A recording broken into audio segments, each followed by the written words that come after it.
Hey guys, it's Flip, and today I'm going to do an unboxing and review of this Sunjo manual yard sweeper. We'll take it out of the box and put it together, and then we will test it out on leaves, obviously. So here's everything in the box, including the manual. Now we'll go ahead and put this together. Pretty easy.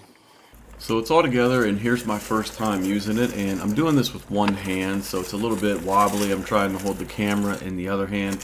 But I gotta say, it's pretty satisfying watching this thing throw these leaves up into the bag.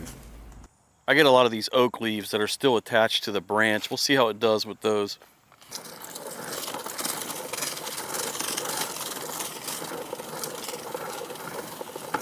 Now here's a bunch of big sycamore leaves. We'll see how it does with that.